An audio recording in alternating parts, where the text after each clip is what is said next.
আসসালামু আলাইকুম রহমতুল্লাহি বারাকাতু। প্রিয় দিনী ভাই ও বোনেরা, আজকের এই হাদিসটা শোনার জন্য অনুরোধ রইল। একদিন হজরত আলী রাদিয়াল্লাহু তাআলা আনহু এর কাছে একজন ব্যক্তি এসে বললেন যে হুজুর, আমার নামাজে মন বসে না। নামাজে দাঁড়াইলে শুধু দুনিয়াবি নানান চিন্তা আসে। হুজুর, আমার এই নামাজ কি আল্লাহ তাআলা কবুল করবে? তখন হজরত আলী রাদিয়াল্লাহু তাআলা আনহু বললেন, না, তোমার নামাজ কবুল হবে না। তখন লোকটা মনে অনেক কষ্ট নিয়ে চলে গেলেন। এমন সময় রাসূল সাল্লাল্লাহু আলাইহি ওয়াসাল্লাম এসে হজরত আলীকে জিজ্ঞাসা করলেন, ইয়া আলী, আপনার কাছে লোকটা কেন এসেছিল? এসে বা কেন দেখি মন খারাপ করে চলে গেলেন? কোনো কিছু কি হয়েছে? আমাকে বলুন। তখন আলী রাদিয়াল্লাহু তাআলা আনহু বললেন, তিনি আমার কাছে জানতে এসেছিলেন যে নামাজে দুনিয়াবি চিন্তা আসলে কি নামাজ হবে কি না। আমি বলেছি, না, তোমার নামাজ হবে না। রাসূল সাল্লাল্লাহু আলাইহি ওয়াসাল্লাম তখন বললেন, ইয়া আলী, আপনাকে আমি একটা চাদর উপহার দিতে চাই, তবে একটা শর্ত আছে।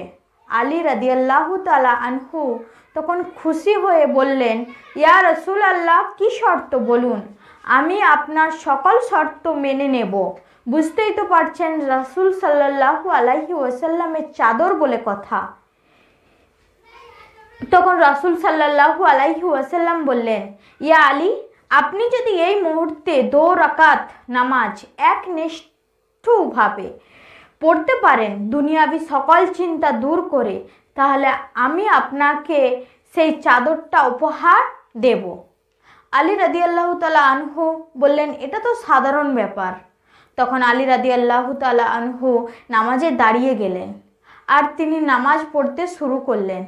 এমন সময় তার মনের মধ্যে শুধু ভাবনা চিন্তা আসতে শুরু করলো, আচ্ছা, আমাকে রাসূল সাল্লাল্লাহু আলাইহি সাল্লাম যে চাদরটা দিবেন সেটা কি ফাতিমার চাদর না রাসূলের? আচ্ছা, চাদরখানা দেখতে কেমন হবে? এই সব বিভিন্ন বিষয় নিয়ে ভাবতে লাগলেন। তিনি ভুলেই গেছেন যে দুনিয়াবি চিন্তা নামাজে আনতে রাসূল সাল্লাল্লাহু আলাইহি ওয়াসাল্লাম নিষেধ করেছেন। এর মধ্যে আলীর নামাজ পড়া শেষ। রাসূল সাল্লাল্লাহু আলাইহি ওয়াসাল্লামকে বলতেছেন, ইয়া রাসূলুল্লাহ, আমি আপনার শর্ত মেনেই নামাজ পড়েছি, আমাকে চাদরখানা উপহার দেন। রাসূল সাল্লাল্লাহু আলাইহি ওয়াসাল্লাম বললেন, ইয়া আলী, আপনি কি খুজুর সহিত নামাজ পড়েছেন? অর্থাৎ আপনার নামাজ কি একনিষ্ঠা বা দুনিয়াবি চিন্তামুক্ত হয়েছে? আলী তখন মুচকি হেসে বললেন, না ইয়া রাসূলুল্লাহ, আমি আপনার চাদর নিতে অনেক কিছু ভেবেছি। রাসূল সাল্লাল্লাহু আলাইহি ওয়াসাল্লাম তখন বলতেছেন, আপনার এই নামাজ কি হয়েছে? আলী তখন কনফিউজ হয়ে গেছেন।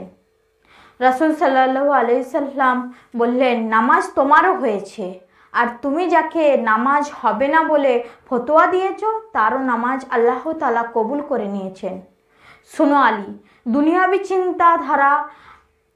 দুনিয়াবি চিন্তাধারা নামাজ বাতিল হয় না। নামাজ মহান আল্লাহ তাআলার কবুল করে। যদি সকল ফরজ নিয়ম কানুন মেনে নামাজ পড়া হয় তবে আল্লাহ তাআলা নামাজ কবুল করে নেন ইনশাআল্লাহ। তবে আমাদের সকলের উচিত নামাজ আদায় করার সময় একমাত্র আল্লাহকে স্মরণ করে নামাজ আদায় করা। নামাজে দাঁড়ালে দুনিয়াবি চিন্তা মাথায় আসে, এটা শয়তানের ফাঁদ।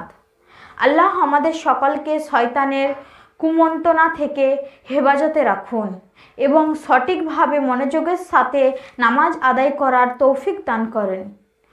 আমিন সুম্মা আমিন। ভিডিওটি ভালো লাগলে লাইক, কমেন্ট ও শেয়ার করে পাশে থাকবেন। পরবর্তী ভিডিও পেতে চ্যানেলটি সাবস্ক্রাইব করবেন।